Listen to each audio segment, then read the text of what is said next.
രാവിലെ ഉറക്കത്തിൽ നിന്ന് എണീക്കുന്ന തന്നെ കിടുകിടാ വിറച്ചുകൊണ്ടാണ് കേട്ടോ. നമ്മുടെ ഷെഡായതുകൊണ്ട് തന്നെ വീടിൻ്റെ അകത്തും തണുപ്പാണ്, അതിൻ്റെ ഇരട്ടി തണുപ്പാണ് പുറത്ത്. പിന്നെ നമ്മുടെ അടുക്കള പുറത്തായതുകൊണ്ട് എന്തായാലും നമുക്ക് ഇറങ്ങിയല്ലേ പറ്റത്തുള്ളൂ. അപ്പോൾ തണുത്ത് വിറച്ചായിരിക്കും നമ്മൾ അടുക്കളയിൽ രാവിലെ പണിയെടുക്കുന്നത്.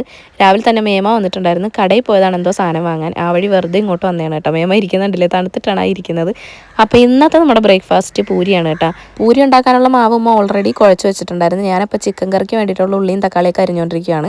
പിന്നെ അതേ നാത്തൂന് നമ്മൾ 3 പേരും കൂടെ ഇങ്ങനെ ഓരോ പണികൾ ചെയ്തുകൊണ്ടിരിക്കുകയാണ്. നിങ്ങൾക്ക് അറിയാമെന്ന് ഞാൻ വിചാരിക്കുന്നു. നമ്മളിവിടെ 2-3 വട്ടം ഉണ്ടാക്കിയിട്ടും പൂരി വൻ ഫ്ലോപ്പായിരുന്നു.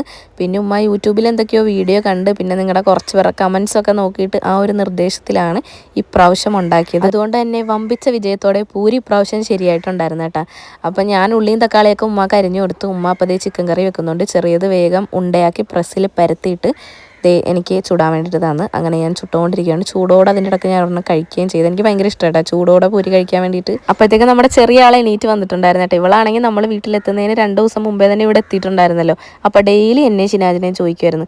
ഒരു 100 വട്ടമെങ്കിലും ഒരു ദിവസം ഇവൾ വീഡിയോ കോൾ ചെയ്യുമായിരുന്നു കേട്ടോ. നമ്മളില്ലാതെ അവളങ്ങനെ ഇവിടെ നിന്നിട്ടില്ലല്ലോ. അപ്പോൾ ആൾക്ക് ഭയങ്കര വിഷമമായിരുന്നു ഞങ്ങളില്ലായിട്ട്. ഞങ്ങൾ ഇവിടെ എത്തിക്കഴിഞ്ഞപ്പോൾ ഞങ്ങളുടെ പുറകെ തന്നെ ആയിരുന്നു കേട്ടോ ആൾ. അപ്പോൾ ചിക്കൻ കറി ഏകദേശം തിളച്ച് വന്നപ്പോഴത്തേക്കും ഞാൻ 2 കോക്കനട്ട് പൗഡർ പാക്കറ്റ് വാങ്ങിച്ചു വെച്ചിട്ടുണ്ടായിരുന്നു. അത് ചൂടുവെള്ളത്തിൽ കലക്കി ഒഴിച്ച് നല്ല ടേസ്റ്റാണ് കേട്ടോ ഇത്.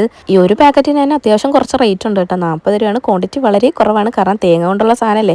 പക്ഷേ ഇത് കറിയിലൊക്കെ ഒഴിച്ചാൽ ഭയങ്കര ടേസ്റ്റാണ്. അങ്ങനെ ഞാനും ചെറിയതും കൂടി ഇരുന്നിട്ട് പൂരിയും ചിക്കൻ കറി ഇടിച്ച് കയറ്റുന്നുണ്ട്. നമ്മൾ ഈ ചെരുപ്പ് വെക്കുന്ന സ്റ്റാൻഡ് ആണെങ്കിൽ ആകെ അലങ്കോലമായിട്ട് കിടക്കുമായിരുന്നു. ചെരുപ്പ് കുറച്ച് വൃത്തിയിൽ ഇരുന്നോട്ടെ എന്ന് ഓർത്തിട്ടാണ് ഇത് വാങ്ങിച്ചത്. അതിൽ ഫുൾ അലങ്കോലമായിട്ട് കിടക്കുന്നത് കണ്ടപ്പോൾ എനിക്കൊരു സമാധാനം ഇല്ലായിരുന്നു. ഞാൻ പെട്ടെന്ന് തന്നെ ഫുഡ് കഴിച്ചിട്ട് അതൊക്കെ ഒന്ന് വൃത്തിയാക്കി. ഈ ഒരു സ്റ്റാൻഡ് നമ്മുടെ ഈ ഒരു ഷെഡിൽ ഭയങ്കര യൂസ്ഫുള്ളാണ് കേട്ടോ. കാരണം നമുക്ക് ചെരുപ്പ് വെക്കാനുള്ളൊരു സ്പേസ് ഇല്ലല്ലോ. അവിടെ ഇവിടെ ഇട്ടിട്ട് മഴയും വെയിലും കൊണ്ട് ആകെ നാശമായി പോകുമായിരുന്നു നമ്മുടെ ചെരുപ്പൊക്കെ. അപ്പോൾ ഇത് ഞാൻ ഫ്ലിപ്കാർട്ടിൽ നിന്ന് വാങ്ങിച്ചതാണ്. ലിങ്ക് കിട്ടുവാണെങ്കിൽ എന്തായാലും ഞാൻ സ്ക്രീനിൽ കൊടുത്തേക്കാവേ. നല്ല അടിപൊളി പ്രൊഡക്റ്റാണ്. ഒരുപാട് റേറ്റും ഇല്ല.